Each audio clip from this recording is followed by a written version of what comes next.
The streets are buzzing. Knicks with the 40-point beatdown on the Chicago Bulls. Friday night Knicks in action, man, as the playoffs are around the corner. Seeding the race is hotting up with just 4 to play. Welcome in to the post-game as OG Anunoby ties career high 7 threes, man. Hit 8, but they took one away with the foot on the line. But it was feel-good vibes, man. Back in MSG after a tricky road trip. We've got some rotation tweaks to talk about, man, because Jeremy Sochan got some minutes tonight. Extended garbage time, and guys got to sit in the fourth quarter. We saw some Kolek action as he continues to look hot. But this one was OG Anunoby. It was Mitchell Robinson. 30 assists, 38% from downtown. And the Knicks made light work, man, of the Chicago Bulls, who are in, well and truly, man, in tank mode. Welcome in Chris Gotti. Everyone coming through the building. Salute Knicks Nation. We have a poll in tonight's chat, man. Who would you prefer in the first round, man? Is it going to be Philly, the Raptors? Do you prefer the Hornets? Do you prefer someone else? Orlando, Charlotte, the Heat, right? We'll talk about that and more tonight, guys, as Mike Brown has switched up the rotation, it appears, right? Matching up against the Bulls with size, with Jeremy Sochan, right? More mobile. Impressive performance, I thought, from Sochan. For a guy who's been out of the rotation for a minute, man, there's some major news around the league. League investigating the Bucks and Giannis, or the Bucks over the Giannis situation, right? We'll talk about that. But it's great to have Deuce McBride back, Landry Shamet. We'll talk about our rotations tonight because moving forward, you know, the New York Knicks aren't playing Diawara. Deuce has obviously come back. Looked rusty in his first couple of games, but Deuce looked a lot better tonight, which is great to see. I thought Shamet looked really good. The ball was moving quickly. You know, the offense was definitely flowing, and they made an extra effort to get Mitchie the Rock, right? And Mitchell Robinson tied his season quarter best with 10 points in the first quarter, and it was great to see, you know, Mitch continue to be dominant and them look for him. But like I said, man, one of the biggest differences we saw tonight was Jeremy Sochan, major rotation minutes. Yabel Sele, a smaller dude. I think, not going to read too much into it because I don't think Sochan, well, I'd be surprised if Sochan is going to factor in, but I can understand why Mike Brown threw him out there tonight. You know, you don't want to really risk one of your other guys getting an injury with just 4 to play, and why not just throw Sochan out there, throw his weight around. You know, we saw the athleticism on full display. That is something that Jeremy Sochan, I think, can bring to the table, but it is too little too late, I think, to fortify a rotation spot in the playoffs. But it's always going to be next man up. If a guy gets hurt, you never know what's going to happen, as we've seen with Jordan Clarkson as well, who continues to get a rotation spot.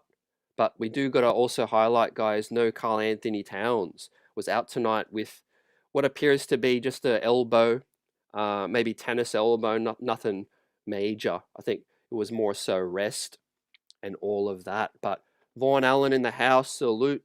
Want to wish everyone a happy Easter on this weekend coming up. The Knicks celebrate HSBCU night, and I do think, you know, it was great to see them obviously honor Willis Reed and his legacy with the New York Knicks, the late, great Willis Reed. On the feed, everyone out there at MSG, it was a good game to be at. Obviously 4 to play though. This one ain't anything to take away in terms of what's going to come up, because we got ATL, we got Boston, we got the Raptors, and we got the Charlotte Hornets. So that is going to be a good 4-game stretch coming up, guys, in my opinion, to get the Knicks more tuned for what's going to be a huge playoff run, man, that is going to make or break the future of this constructed squad. You know, Obviously, though, confidence building, you know, you can only take positives from a 40-point win, man. No negatives in this one. But like I said, you can't take too much away. Outside of, good to see OG Anunoby, 7 threes, should have been 8, but this one was the foot on the line. To Chez V, salute. What was the biggest takeaway from you guys tonight? Love to see Mitch continue to dominate. Like, he's so important. He could start, I think, alongside Cat. Obviously, he'll start with Cat out like he did tonight. But, if they look for Mitch on the offensive end, it was a trickle-down effect because his free throws were going down. And he was feeling good. He was feeling confident. And he's one of the most dominant big men in the league this season, man. What a credit as we hit the 50 win for the third consecutive season. We'll highlight that in a second. But obviously the longest tenure Nick, man, how ironic it is on our third consecutive 50-win season that the longest tenure Nick Mitchell Robinson, man, the plan has worked to start the season, right? Sit on back-to-backs, try to keep Mitchie healthy, knock on wood. 4 to play, guys. Mitch is healthy. I think he's had his best season as a New York Knick in his career. The numbers might say otherwise, haven't really done the full breakdown, but just the eye test, impact on games, offensively, defensively, Mitchell Robinson has been huge. He deserves a huge shout out. As I'm about to pull up the game ball, it's going to go to someone else, but I really feel like Mitchell Robinson's had a phenomenal season, and there'll be more time to talk about it with the week's break when they do these play-ins, right? It does look like ATL got a big win, Philly got a win, and Boston got a win tonight as well, guys. So we'll look at that as well, but the Knicks won't really gain any ground, but more so they will hold their ground in the race for that third spot to lock that up. We've clinched the playoff spot, right, already. And the New York Knicks will most likely finish above Cleveland because we do have the tiebreaker. But it is going to be tough to catch Boston because there is that 3-game, gap between the Knicks and the Celtics. Of course, they will play each other coming up, but there's not many games to play, man. We're running out of some runway, I think, to get to that second seed. But it's kind of futile in a way because really we could get a real favorable matchup. There's a poll in tonight's chat. Who do you guys want in the first round? Is it the Raptors? Is it Philadelphia? Is it Atlanta? Or is it Charlotte, Orlando, or Miami? Obviously, we heard Mike Breen talk about it on the call. Sometimes for serendipity, you can't really look into it too deeply in terms of who you're going to get in the first round, man. You just need to take care of business. But it is a worthwhile conversation, fam, because some of these matchups, man, they present a different type of series, in my opinion, right? Could a Kolek come in against a Philadelphia where it's up and down? I think that series would be less about defense, more about who can score the most with Maxi, VJ. They're going to play super fast, right? As we highlight the game ball, man. We'll do a tally, like I said, but I think OG Anunoby or Brunson would probably be the leaders this season in game balls, right? Maybe Cat close behind, but is OG Anunoby the most important Nick, right? 7 threes tonight, 30 points, looked amazing. When you give him space, looks so comfortable, man. And obviously he's not the best shot creator. When OG Anunoby down those threes, we are so hard to stop and defend, right? You love his aggression here, jab step on Josh Giddey. Man, a lot of news outlets picking up Clyde tonight, man. Clyde was on one tonight. Clyde Frazier was feeling spicy on the call with some numerous one-liners, right? For those that caught it, man, what was your favorite one-liner from Clyde tonight, man? We had the legendary duo of Clyde and Breen on the call for a 40-point blowout. Pull up the next comment. Vaughn Allen says the biggest takeaway is, as Clyde would say, sharing is caring. 30 assists, share the ball, keep the balance. JB's 10 dimes, making the game easy for the team. Yeah, it shows that we can win against fast-paced teams. We can share that rock quickly, get out and transition. The Bulls are the third fastest team. They ain't looking to slow things down in the half court because they don't have the creators. But what they can do with Josh Giddey, they can get up and down, man, with the best of them. And we absolutely obliterated them, man. Like, just like Clyde said tonight, man, with his Iran quote out there, man, that's getting picked up by a lot of outlets. I was listening to tonight's game on the Chicago network, says Vaughn. Stacey King was giving Mo D his flowers, high praise. No, appreciate that, man. It's always good to hear what the opposing teams have, man. I know about the blackouts as well. Not everyone can get the MSG feed, but yeah, we'll bring you everything you need to know, right?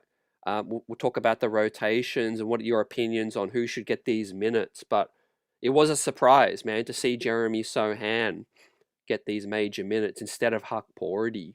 Right? Normally when Cat is out, obviously Mitch starts, but you usually get Huck Porty as the backup.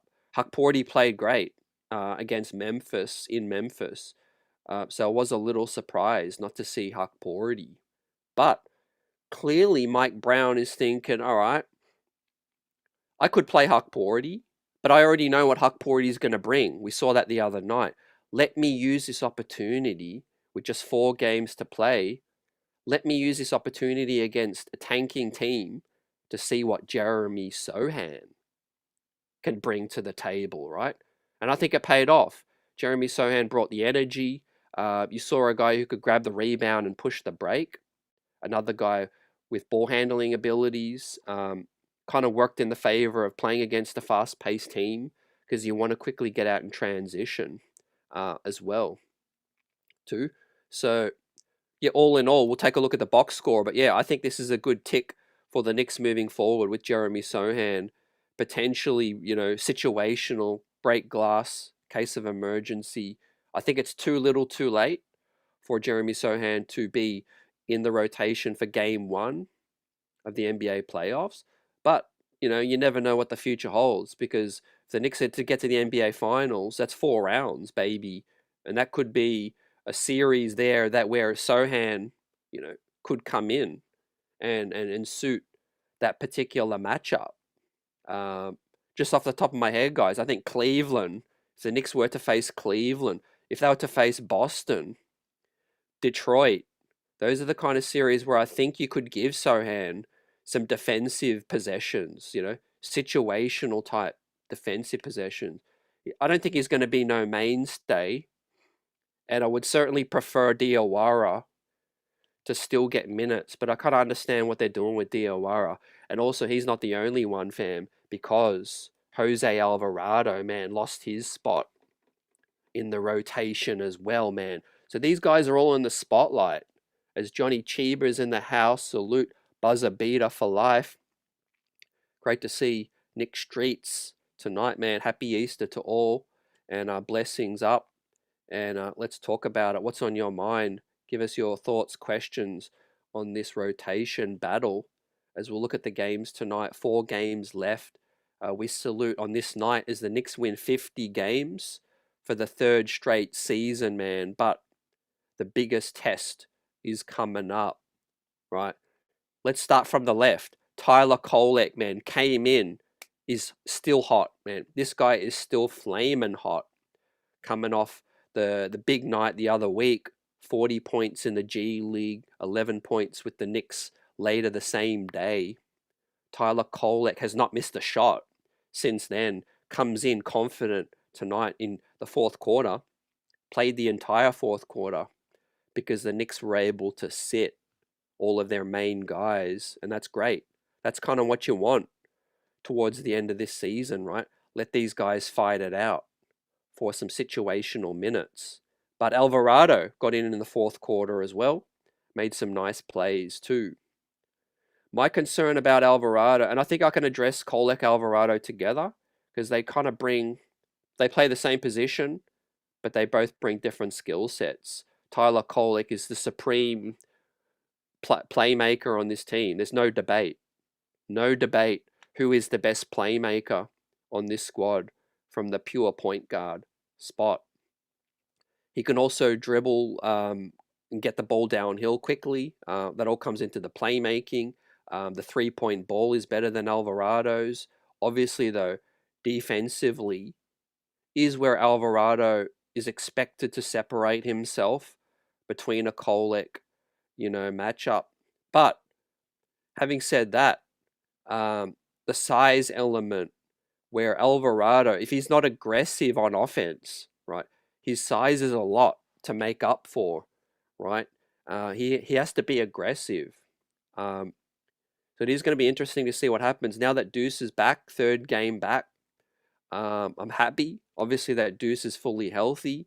Had that little injury scare the other night, coming back from the hernia injury. But it looks like now that Deuce has got 4 more games still to, fully tune up.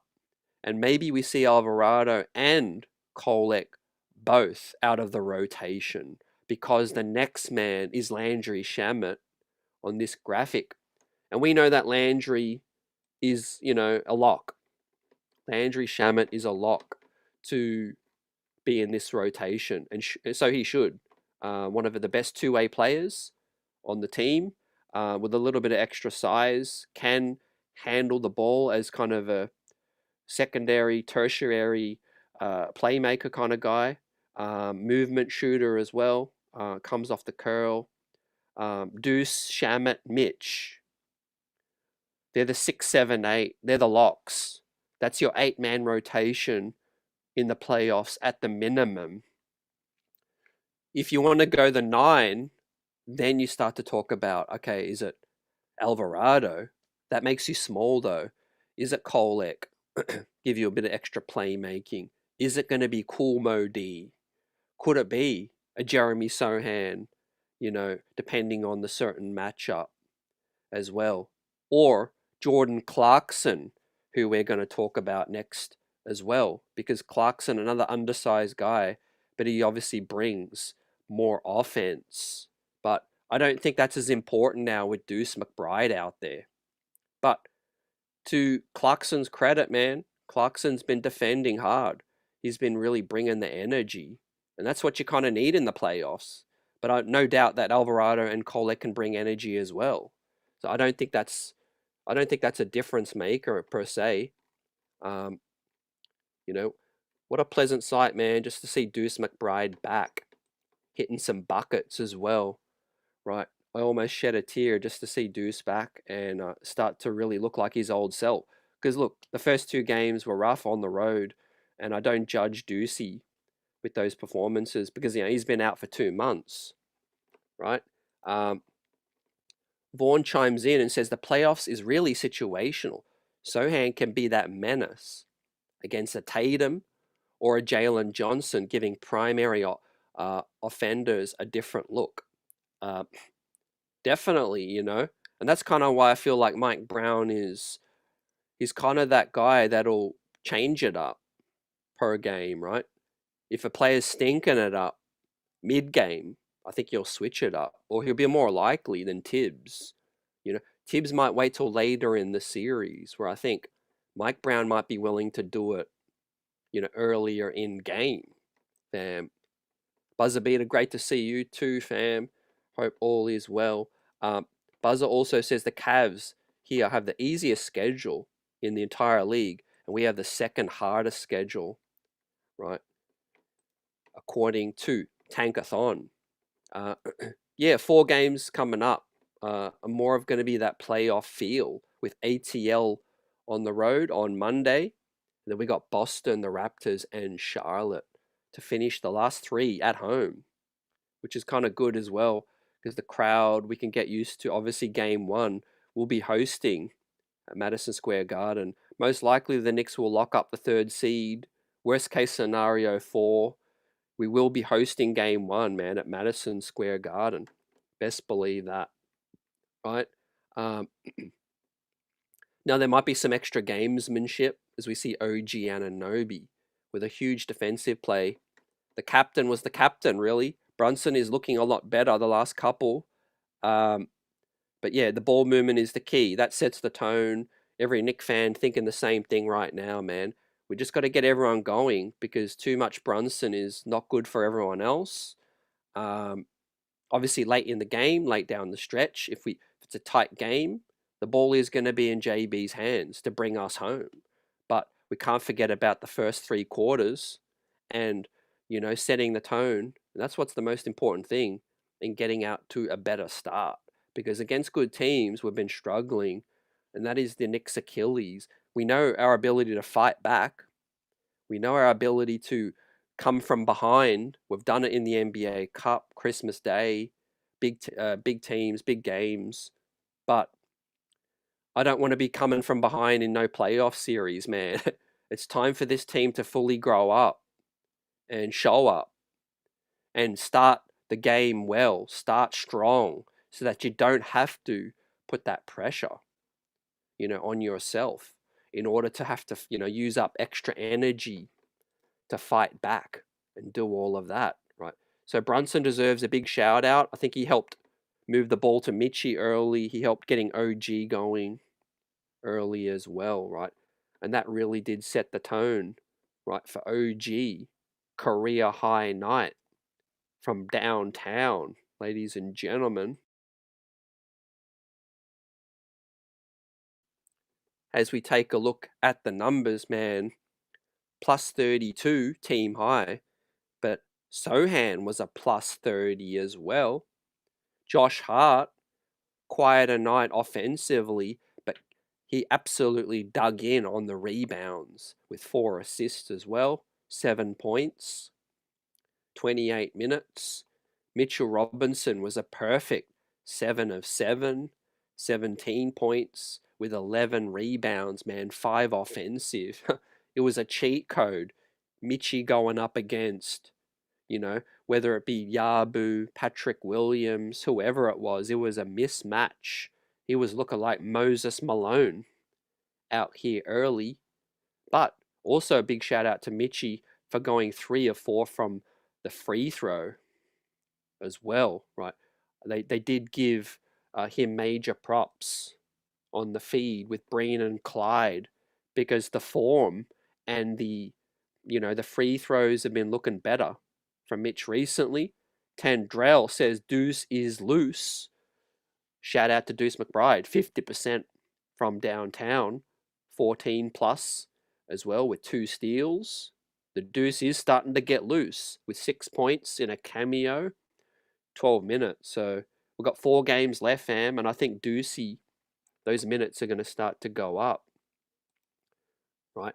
And that's what's created this shift in discussion in regards to the rotation now. Because with Deuce back, he's a lock, man. He might steal Kolek and Alvarado's regular minutes because Deuce, Shamit, Mitch, perhaps Diawara or Sohan for some size, that could be it. That could be it. But my preference, as I've always said all season, guys, is to play 9-10, right? It's tricky too because you got to try to match up with the other squad. Sometimes they make your decision making a little bit more complex, whether it be like, let's say you're playing a double big team. Let's say if you are playing Philly and they play, they throw a couple bigs. Let's say you do play Detroit or Cleveland and they throw those double bigs at you, then you do have to decide how you're going to counter that or match up against that. So that is something that will dictate. But ideally, I do like that small ball look. When we're talking about Sohan at the 5, OG at the 5, right? I would probably prefer that over Huck Porty, but it just depends on whether Cat and Mitch are both healthy. That's the center rotation right there. But can you sprinkle in a little bit of Sohan or OG at the 5 in order to get good spacing, or better spacing, or fast break opportunities, easier points, less wear and tear on the likes of Jalen Brunson and some of these other guys, right? Uh, Also, how do you guys feel we looked without Cat, right? I thought defensively, I know it's the Bulls, but we look really good. Um, Sohan was excellent. He was very disciplined. Um, rotations were sharp, but again, the Bulls don't really have no weapons to really worry about. So you take that with a grain of salt. Um, you know, uh, Buzzer says, CT, can we go foe for foe? I think we can. I do think the Boston one, obviously, because there's still a couple of games after that, I do think both teams are going to play meaningful rotations. I do think it's going to be a full out, dress rehearsal, playoff type vibe. But yeah, the ATL one, they're playing really well. Last time we ran into an up and coming team, younger team in Charlotte on the road. That didn't work out so well. Um, so yeah, Buzzer, I think we can. I think more likely we'll go 3 out of 4 and finish with 53 wins, fam, which ain't too bad considering, no deuce for 2 months, fam.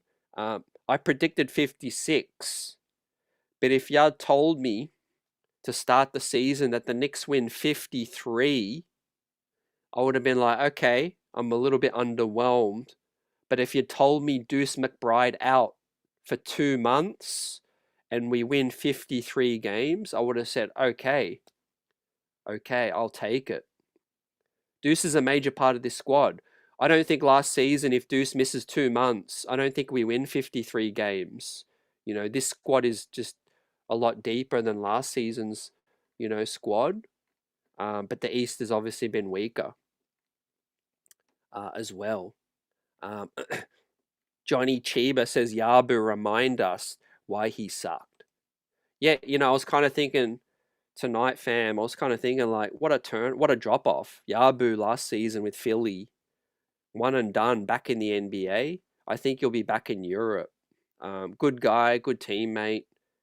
I don't want to clown on Yabu at all because he really wanted to be a Knick. He chose the Knicks and all of that. But yeah, man, his play, man, it ain't NBA level right now, man. I think he'll be back in Europe. Credit to him, he gave it a go. He, as an older vet, worked his way back into the league. But yeah, the game's just too fast for a guy like Yabu right now. Uh, Next up, Vaughn says on the Yabu situation, on Jose situation, I think the thought process from that point, from the front office, Jose can bring big time momentum changing, play, pressing, being pesky when the team needs that ball pressure, or just from an energy standpoint, feeding off the crowd. Uh, yeah, I agree. I think there's cases to be made for Jose to continue to give 10 minutes because ball handling, Deuce ain't the best at that. There's going to be a lot of playoff pressure, traps, and you know them trying to run Brunson off. Especially off the inbound, they do love to swarm JB. Um, but there's also a major case to be made for Kolek as well, man. In my opinion, um, I tell you what, man, I was a major fan of Jose at the pickup, and I'm still a fan of him. But I got to be real, man. I think where I'm at right now, I think Kolek is worth the gamble from an upside perspective. Jose's floor is probably like it's the safe bet. It's that's a gamble too, but it's a safer bet from a defensive standpoint. Like you said, energy, you know, changing a game defensively, a playoff type game. But I think in terms of a higher ceiling and what he could give the Knicks in an overall series, I think Tyler Kolek's play, from what I'm seeing, is worth a gamble. So it just depends, as a head coach, which way would you be willing to go? Um, because Kolek can unlock other dudes, man. He can get Cat going.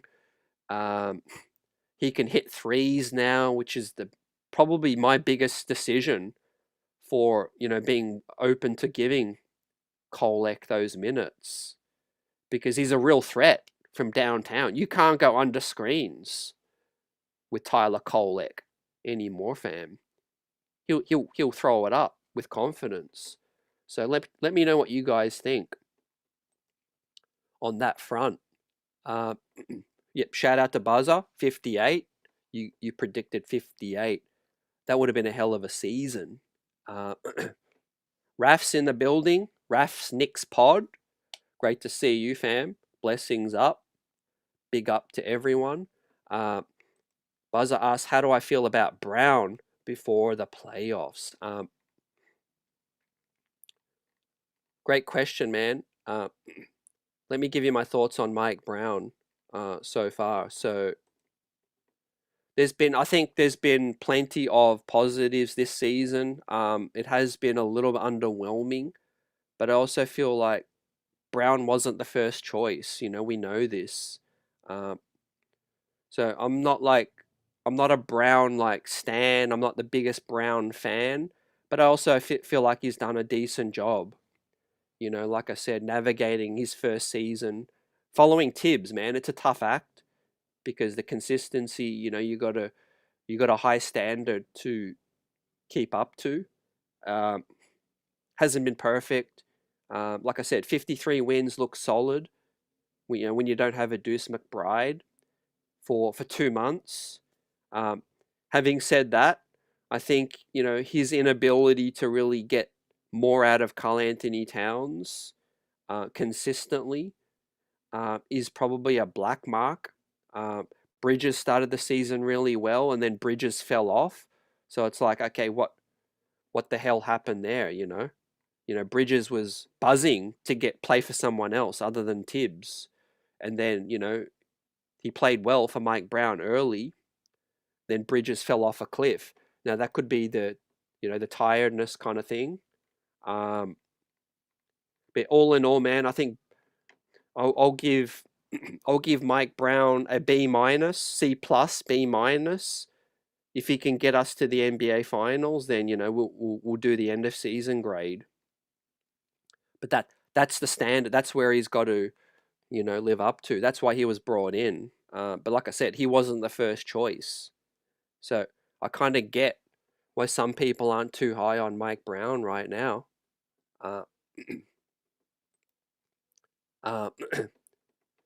Johnny Chiba with a couple of great comments too. Did Brunson all of a sudden discover Mitch is 7 foot, 7 feet tall? Yeah, Brunson could be feeling that pressure, man. Watching some film, talking to Pops, Rick Brunson, holding himself accountable. More practice, possibly. That could work in the Mike Brown favor. Mike Brown is, allegedly getting more out of practices than Thibodeau used to do. Tibbs never liked to practice too much, because he did play guys major minutes. Also, the next one, Johnny Chiba says, Jose, got to be situational. Get Kolek out there in that rotation. Yeah, I feel like it could go either way, man. I am still kind of torn. Like I said, great arguments for both sides.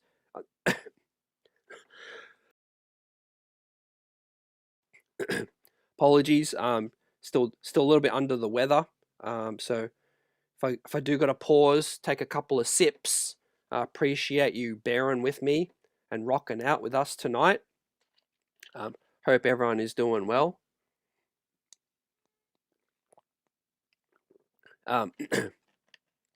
Like I said, I think Kolek has more upside.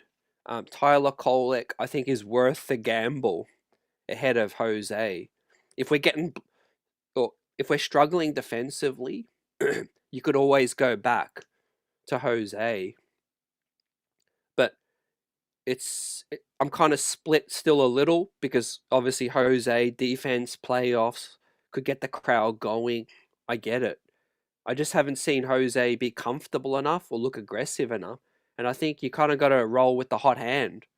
Tyler Kolek looks really comfortable when he's coming into games and he's changing the games with his speed, with his ability to throw dimes, skip passes, like I said, pull up from downtown and all of that is major.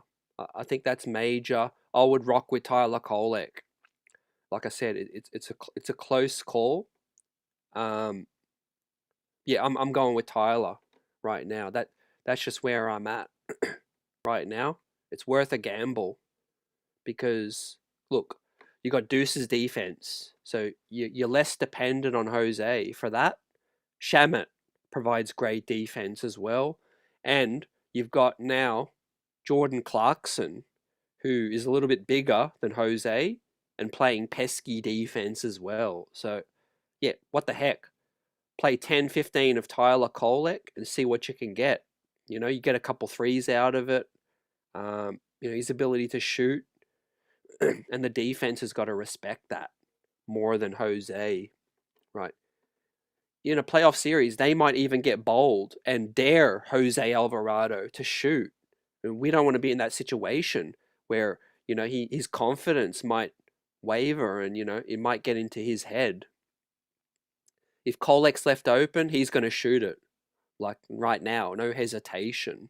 And he's shooting it at a high clip as well. And also, yeah, the 53-point day tonight comes in, looks amazing. Albeit, you know, garbage time and all of that. Next up, yeah, Kolek Hive is definitely buzzing, man.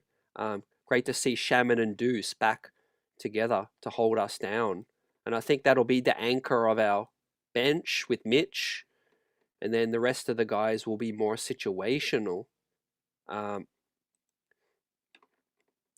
Vaughn says Kolek earned his minutes for the playoffs with his performance down the stretch in the Cup, Christmas Day, all of that, man. Big game player. And yeah, you know, the biggest leap I've seen, fam, is his confidence. You know, handle 3-point ball. With TKO, you know, he's 26 now. He had his birthday, 5 years at Marquette. Big East player, big game player. Just like Vaughn says, fam, on the money. You guys are absolutely buzzing. Like I said, we'll hit on around the league in a minute.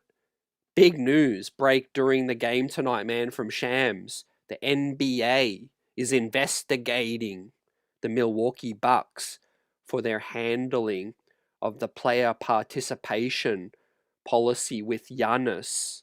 Looks like the Bucks are trying to hold Giannis out. Giannis is pushing back, saying that the Bucks are trying to hold him out. Fam, let's pull this up, man. What a quote from this one, man. Mark Stein reports Giannis saying, for somebody to come and tell me not to play or not to compete is a slap in my face. So I don't know where this relationship goes from here. Giannis on the Bucks, right? He's out of there. He's as good as gone, right? The sun has set on the Antetokounmpo Milwaukee Bucks situation, but now it's messy, right? Looks like an ugly divorce coming up with the NBA now investigating, right? The ethnicity or the ethicalness of this situation, right? So that is crazy. That is crazy right here. As we see, Kolek still throwing those dimes to Cool Mo D in this one, man. What an exciting Knicks bench we're going to have next season, man. So the Knicks, if the NBA draft happened tomorrow, the Knicks will have the 24th and 31st pick. So we might be bringing in some more young talent ladies and gentlemen. The Knicks will have the 24th and the 31st pick. If the seedings happen or ended today, we've got Mo Diawara, got to bring him back. Colex under contract. Deuce McBride's still under contract for one more year as well, right? But we've got to win that championship, ladies and gentlemen, because the time is nigh. Everyone's kind of healthy. Deuce is back, right? Everyone else is healthy. And Deuce McBride, 6 points tonight, 2 threes. Hopefully starts to get him back in that rhythm. On the Giannis front, Buzzer Beater for life says Giannis is as good as gone. Yeah, it's been that way for a minute. But yeah, this NBA thing is crazy, especially with this investigation now. You had Luka now ruled out indefinitely with the game last night against OKC, pulling the hamstring. I think it looks like a grade 2 from what I've seen. But yeah, the Lakers, man, they're on a tailspin with Luka out as well. We're going to take a look at the standings in a minute. But continue to give me your thoughts, man, on this Knicks rotation, right? Has Sohan showed you something after tonight, right? He showed me enough to say, okay, I'll throw you out there against a certain matchup situationally, but not going to lie, man, I do want to see Diawara get back into this rotation, but Deuce, Shamet, and Mitch will be 6, 7, 8. Who knows if he goes 9 or 10? We do have a lot of versatility. I am worried about Alvarado's lack of size. Even Clarkson for me is still a question mark. Not necessarily over his, recent form or play, because he's definitely looked really helpful as we see the great feed from JC to Sohan. But it's just more about it's more about Clarkson's erraticness at times as well. You just don't know what you're gonna get on a consistent basis. Yeah, Johnny Chiba says CT, is this the first time in forever that has been no Knicks on the injury report? It was until Cat basically went on the downgrade, prior to the game, man. But that was sudden. That was obviously, I think, a chance, I think, that they saw to get Cat some rest. And I think it was clever. I don't think it's anything serious. Slow runner salute. Looks like Luka is in doubt. Luka is in doubt for the start of the playoffs. Now, he might make his return during the first round. But, there is a little gap between the playoffs game 1 with the play-ins. Looks like the Lakers will qualify without the play-ins. So the Lakers will get some rest. But yeah, man, hamstrings are not good. They can linger as well. So yeah, Luka's in major doubt for especially for the first round series. Look, I never really kind of took the Lakers too seriously, to be honest with you.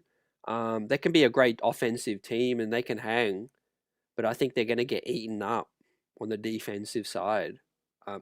See, the underrated thing about the playoffs, guys, is you can just scheme and focus on the weakness of the opponent, man. You have a 7-game series to pick apart what the other team can do, man. And they're going to go at Austin Reeves. Teams are going to try to, get Luka frustrated, post him up, and, and definitely try to wear him down.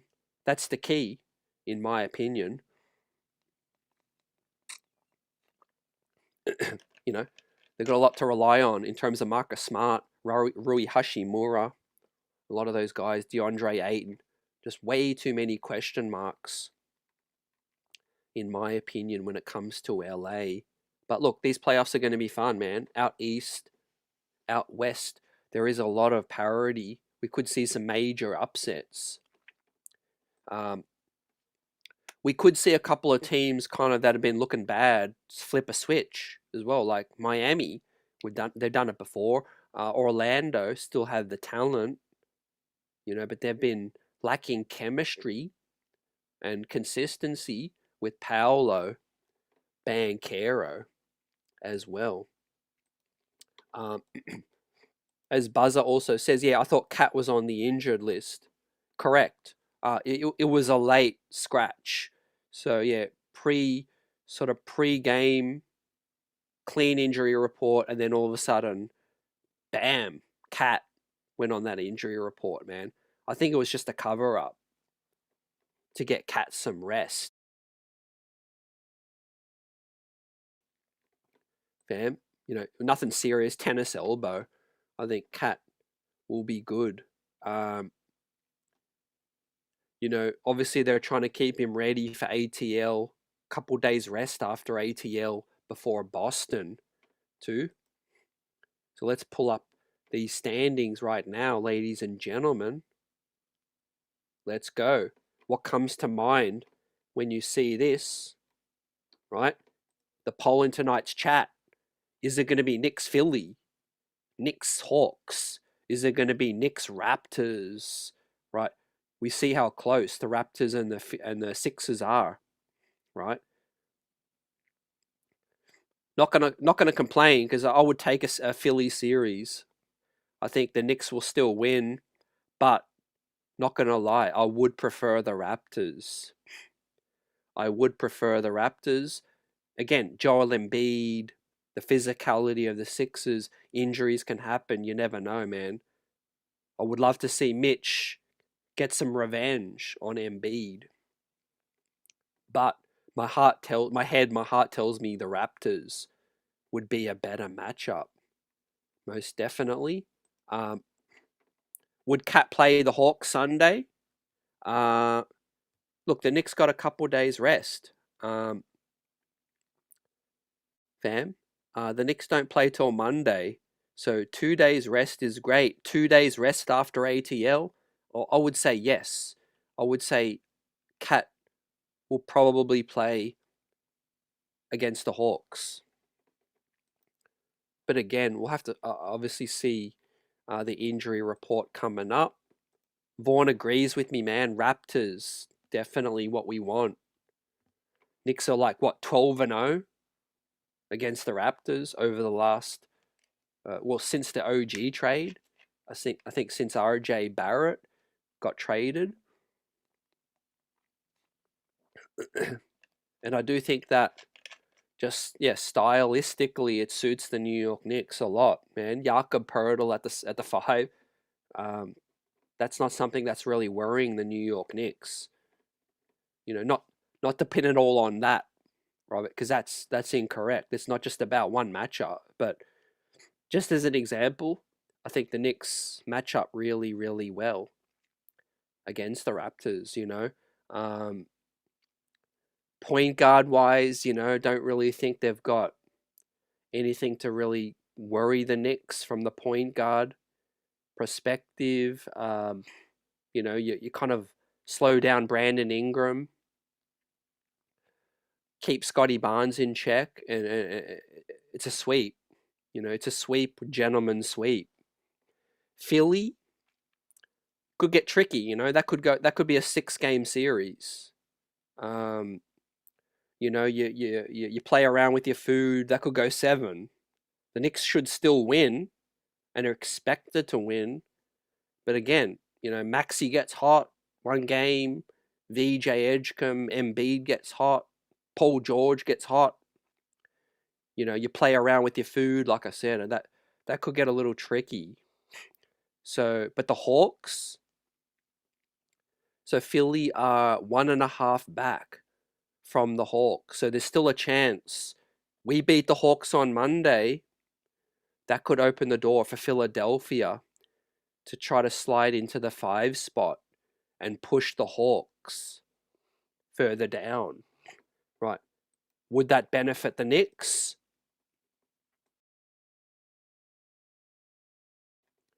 Would I prefer the Hawks over the Sixers? Look, it's a coin flip. Prefer the Raptors, 100%. Hawks, Sixers. Um, Hawks are young, athletic. I would still probably prefer the Hawks. Like I said, the Sixers have the weapons. Um, how are you guys feeling? Agree, Hawks game is important. Hawks face Cavs twice in the last five. Um, great point. Great insight on that one. Yeah, there's still a lot to play for. You know, you see just a couple games separate 5 through till 8. You know, the Hornets are in 8 right now. They're only a game and a half out of 6. The Hornets do have the toughest schedule, I think. They got some really tough teams as well, but obviously the play-ins, they're going to have to get through that unscathed, fam.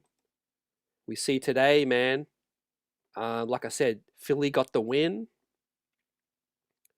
Celtics got the win as well, and the Hawks got the win. Of course, the Knicks got the win as well. So every single team, you know, basically took care of their business. The Hornets got the win as well over over the pacemakers. So 129-108. The Charlotte Hornets got the win as well. So everyone is kind of taking care of business, which leaves us at this point, right? Is it still mathematical that the Knicks can get the second seed?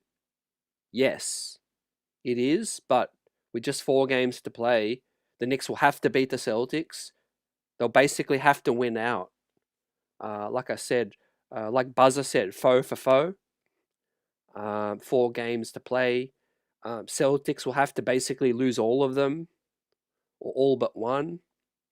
The Knicks will have to win every single one. Look, it's very unlikely, but quite frankly, man, getting the second seed, it don't really mean too much, right? Yeah, we might end up getting lucky and getting the Raptors 3-6. You just don't even know, because you see the Sixers and the Raptors right now, man. They're locked. They're locked at the same record, so it's all to play, man. It's all in flux. But you know, back to the Knicks, right? Back to regular schedule programming, because at the end of the day, I'm glad that the Knicks have 4 tough games coming up, because we will have that week's break for the play-ins, and that's where the Knicks can practice and, you know, try to iron some things out from from these, 4 to play. Try to clean some things up, especially defensively. Um, Fine tune the rotation, perhaps, with a couple days rest between now and ATL, and another couple of days rest between ATL and Boston, right? So perfect scenario, in my opinion, guys. 50 win season now. We can really start to focus on everything geared towards the playoffs. 3 out of the final 4 at home, so no travel, days rests, another week's rest before the actual game 1 during the play-ins. The Knicks can really start to scheme and practice to focus on matchups. Now, each assistant coach on the Knicks has been assigned an Eastern Conference team to scout. So that scouting has already been happening throughout the season now, but especially now, it's going to be really, tightened up in terms of like each Knicks assistant focusing on a different team in case we end up facing that team in round 1. It's going to be ATL, Philly, could be Atlanta. It could be someone like Charlotte, who comes out of nowhere. Orlando could come out of the play-in, right, and finish in that 7 spot. A lot of things could happen. Now, I don't think Orlando can really get to the 6th spot. Orlando's 2.5 back of the 6th spot Philly. So that's a lot in terms of just with 4 to play, 5 to play. Um, Extremely unlikely. Miami's even further back. Miami is three back in the 10 spot. They're 3 back of the 6 spot. So Miami's going to have to go through the play-in. So is Orlando. The Hornets and the Raptors are jockeying to try to get out of the play-in scenario. Now the Hornets are a team that I definitely don't want to face in that first round, man. I definitely don't want to face the Charlotte Hornets in the first round. I would take Philly over the Hornets, in my opinion. How do you guys feel? Right? Johnny Chiba says elite teams, no, they have to key in on Brunson and Cat. Definitely, and that's why, you know, guys like Deuce, Shamit, OG, Mitch, they're going to be so critical. Mikal, but I don't even really like to mention Mikal too much because my expectations, man, are so low. It just is what it is. You know, he has a chance to really, you know, repair his stock and try to repair his brand value right now, but it's at a low with Mikal Bridges. But no greater time, man, than the playoffs, I think, to really turn it up. My expectations for a Deuce McBride are extremely high. I know he's coming off an injury, but yeah, you saw tonight, the shot looks smooth again, third game back, and he's going to get, you know, 4 more games under his belt, I think, before game 1 of the playoffs, and a week's break to practice. So Deuce back in the nick of time, fam. Just enough to shake off some rust, and hopefully he'll be back to his, you know, somewhat regular, usual self for game 1 of these playoffs, man. Quick trigger Deuce with the magnet ball. That is going to be super key for our New York Knicks, especially with OG Anunoby getting the 3 ball going. Slow Runner says, no way Knicks get the 2nd seed. Sixers hold the tiebreaker over the Raptors as well. Wow, that's going to be major. That is major. If we tie the Cavs record, Knicks hold tiebreaker for the 2nd seed. We'll have to catch Boston. We'll have to catch Boston in that regard. Now, it's possible. It's possible. In 3rd seed you mentioned. Okay, yeah, I agree. Yeah, 3rd seed. We will get the 3rd seed if we tie Cleveland because we have the tiebreaker, fam. But yeah, 3 or 4, it doesn't phase me too much. Would prefer the 3rd seed so that we can avoid Detroit in the 2nd round. But hey, if we finish 4th, we'll have to face Detroit, I think, in the 2nd round. But look, Boston might end up being the better team, you know, and so you face Boston in the 3rd round. I would prefer the other way around. I would prefer to get the 3rd seed, face Boston in the 2nd round, because I feel like Tatum is just still working his way back. If Boston get to the 3rd round, Tatum could be back to his somewhat best, and that could be ominous. So yeah, I would take Boston 2nd round, Detroit 3rd round, because Detroit might not even make it to the 3rd round, man. You might end up seeing Cleveland or someone else when it comes to that. But look, overall, man, how am I feeling? What do I think the Knicks' chances are of getting to the finals? Where am I at? Where I'm at, guys, is obviously I've still got some question marks. You know, healthy concerns about this team and the inconsistency. The road trip was not good. Having said that, it was a tough schedule. Charlotte away, Oklahoma away, and Houston Rockets away. That I'm not expecting to win all those games. Now, would I prefer to see the Knicks at least win one of those? Definitely. I don't think the Knicks were fully locked in against Charlotte. They were locked in against Oklahoma. Um, we did the recap on that one.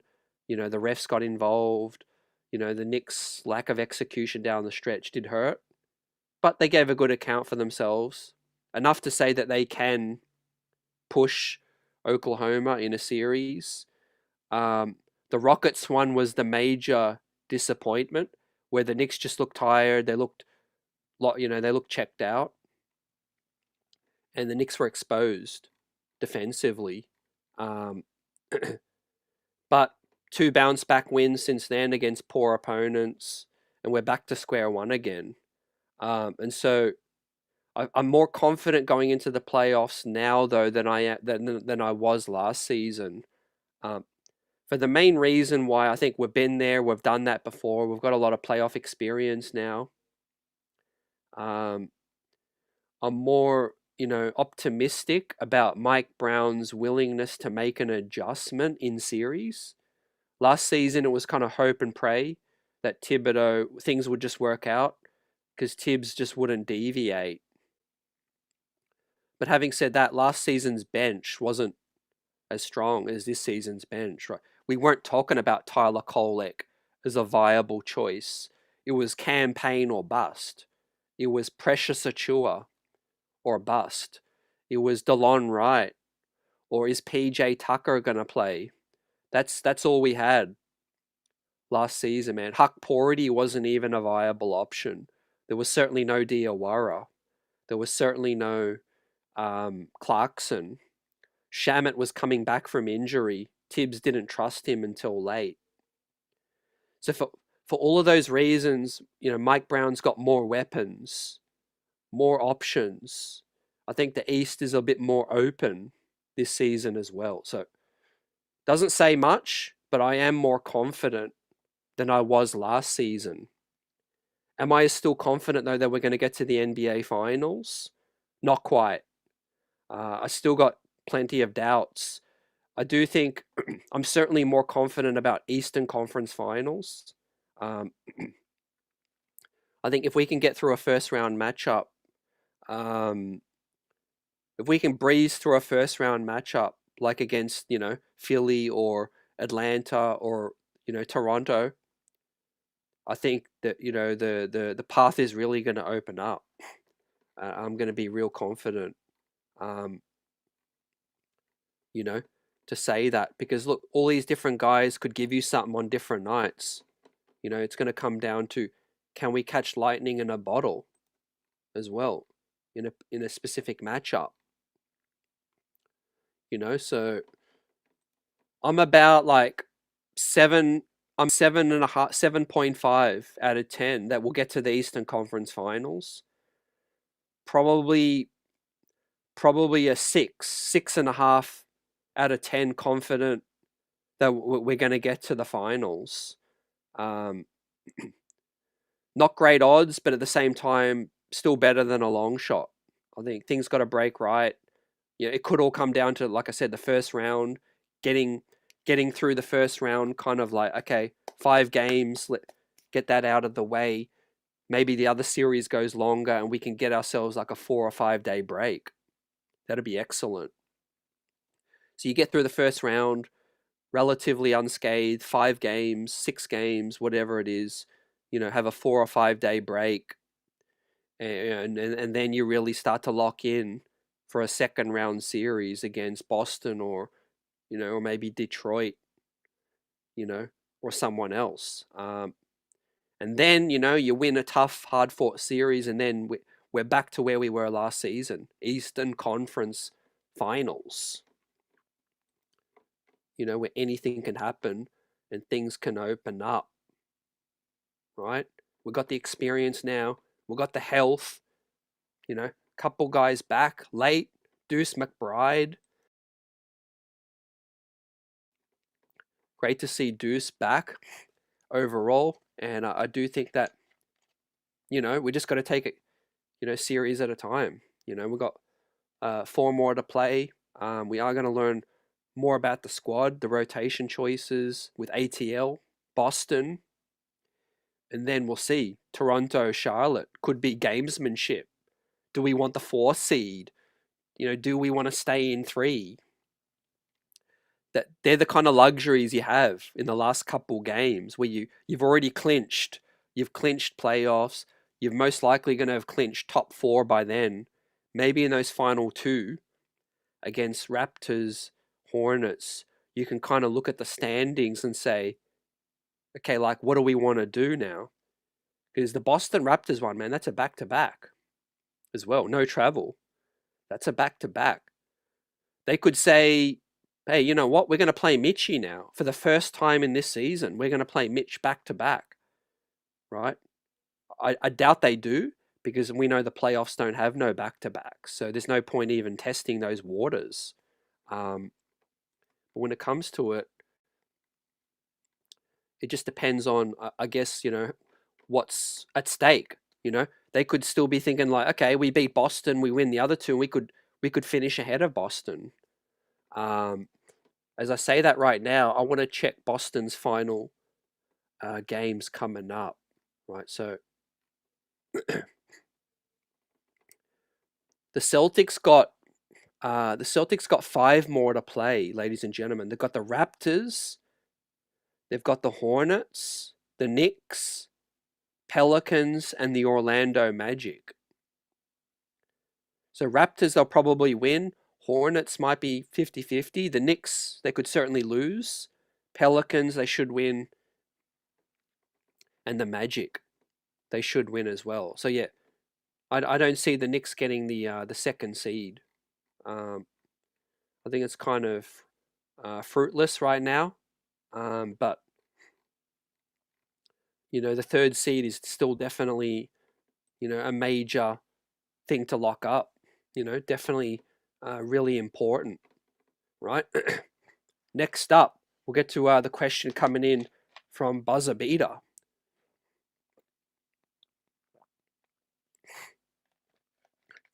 Salute to everyone in the chat, replay squad. Give us your thoughts in the comments section as well. Please hit that like button if you enjoy the content. Now, Buzzer says, CT, what is our weakest flaw? I'll give you two answers, fam. It's a multi-layered answer.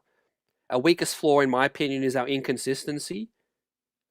And the inconsistency stems from our inconsistent defense and our inconsistent offense. Unfortunately, they're both inconsistent, which is why the team is inconsistent. Now, why is it inconsistent? Let's start with our players for the most part. Karl Anthony Towns, man, he's a riddle that still nobody has been able to solve. No head coach, no team has been able to solve Karl Anthony Towns. Not no, Chris Finch, not no Thibodeau, not no Mike Brown. No one's been able to really solve Karl Anthony Towns. When he shows up, he looks like a first team All NBA, first ballot Hall of Famer, first or overall pick. When he's not locked in and he's not engaged and, he's dealing with adversity, it's a train wreck. Now, how many players can you say that about them, man? That just speaks to how,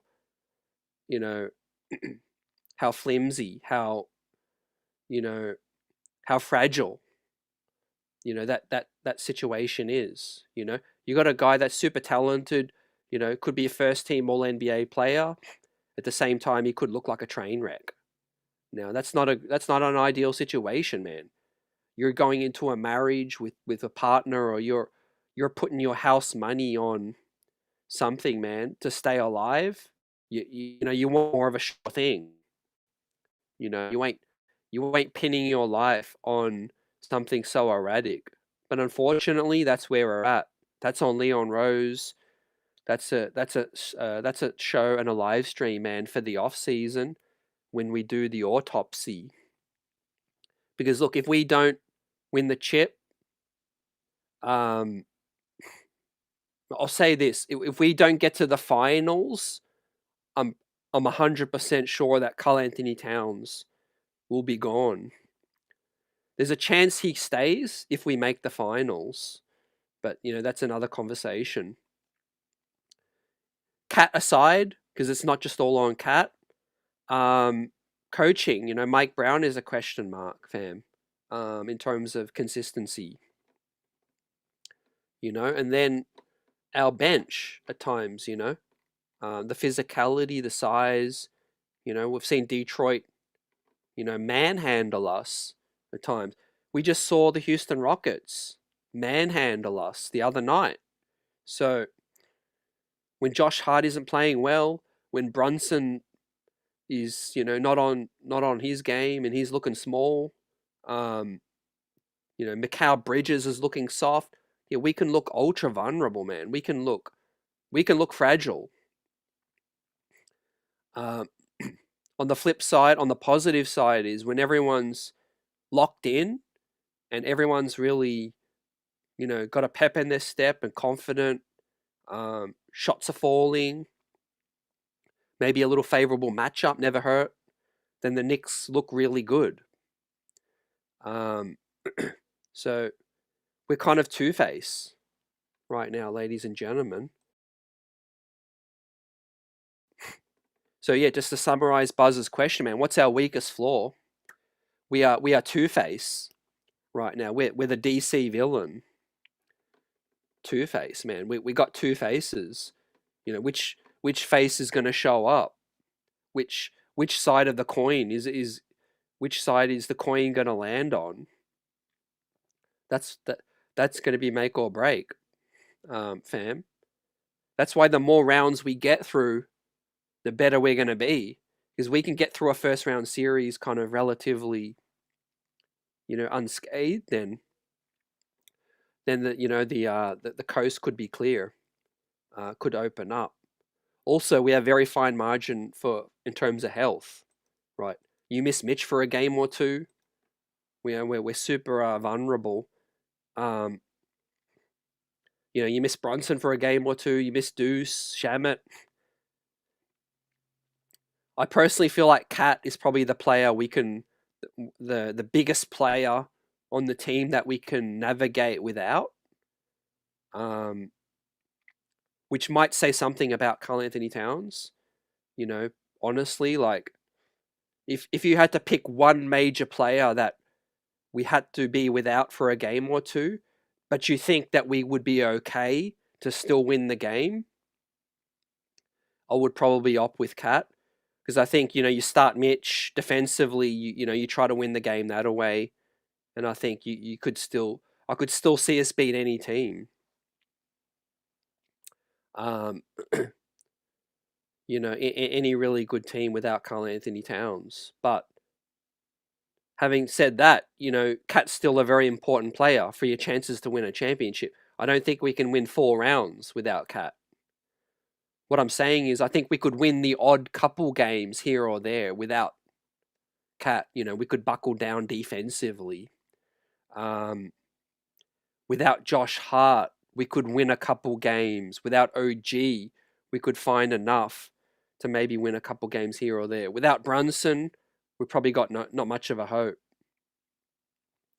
of winning a couple tight playoff games. So, having said that, man, automatically Cat is my X factor. Like he's make or break in terms of what we're gonna get out of Karl Anthony Towns, man. Next up, AJ. Great to see you, fam. Hope all is well. AJ says, great win. Hope at least we get the 3rd seed. If we can, it can give us home court in the next rounds if the other 2 teams fail to advance.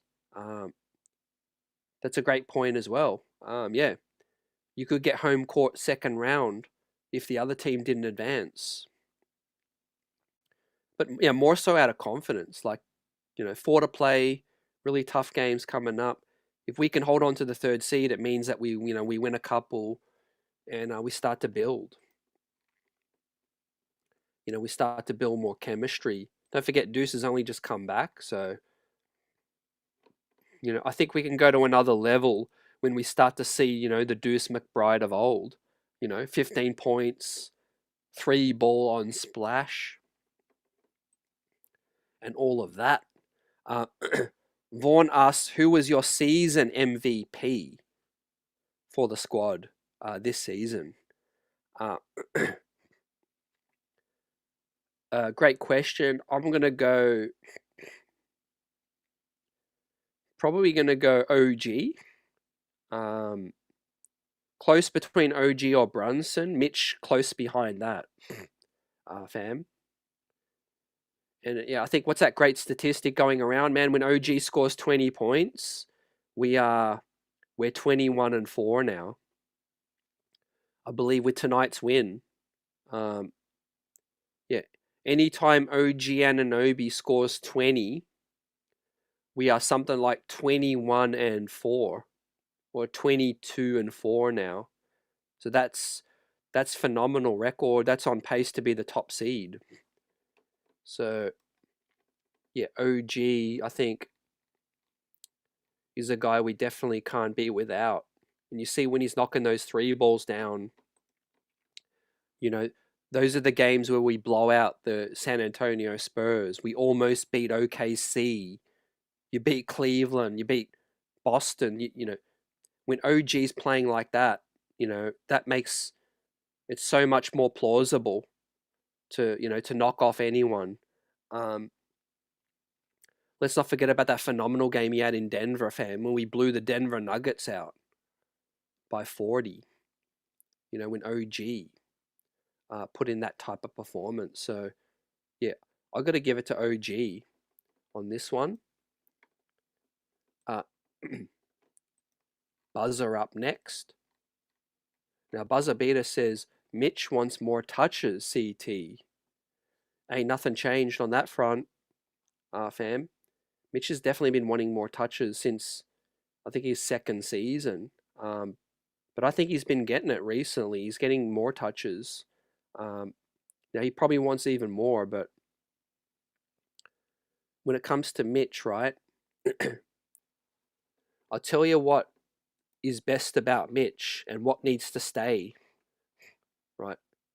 When other guys are putting up the shots, Mitch is in prime position for the rebound. That's his strong suit. That's his bread and butter. That's his role. When Mitch is the one putting up the shot, who's grabbing the rebound, right? Well, when Mitchie's got the ball, who else is going to be dominating on the rebounds, right? So it's a fine balance between Mitchie putting up more shots and getting more touches versus being ready, you know, for the rebound. But look, you know, Mitch can't forget what got him into the league. Mitch can't forget what's kept him in the league and what will keep him in the league. You know, he's not no Alfred Şengün. He's not Paolo Banchero. He's not Domantas Sabonis. He's not even Bam Adebayo. He's Mitchell Robinson.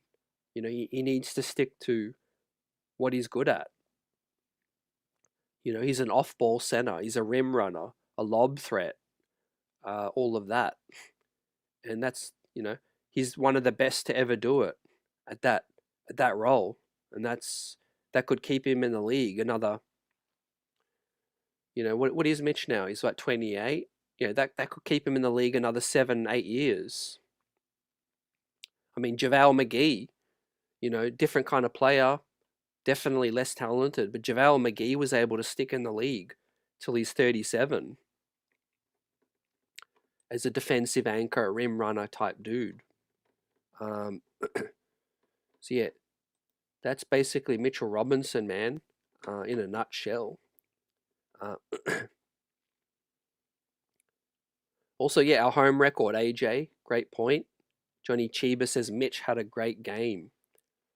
Yeah, this season compared to last, we look a lot more stable at Madison Square Garden. So, great point, fam. You guys have definitely been buzzing. Now, we've got a couple days rest. We'll do a stream, fam, on Sunday. And we'll preview the ATL matchup, fam. But again, want to wish everyone a happy Easter. Blessings up. Knicks' third 50-win season in a row. Tibbs or no Tibbs, Mike Brown got the Knicks to 50 plus wins, navigating some turbulence, some injuries to Deuce McBride, right? Navigating the expectations as well. We'll see what the playoffs hold, man. But the Knicks are stronger on the bench. You just got to push the right buttons now, right? This could make or break Mike Brown's Hall of Fame type career. What he can do with this squad in this playoff run, man. Because let's be honest, man, the East is pretty weak, right? Miami's beatable, Philly's beatable, ATL's beatable, Orlando, Charlotte, you know, anyone else I'm missing out, the Cavaliers, they're all beatable. It could come down to that Boston matchup. Boston, Detroit. Don't want to overlook no one, because anything can happen, but with the Knicks' strength of their squad, man, if they can't get it done, get through the East this season, they will not have a better shot to do that in the upcoming seasons, fam. The East is super open, and the time is now, right? The Knicks got to capitalize, right? Peace, everyone.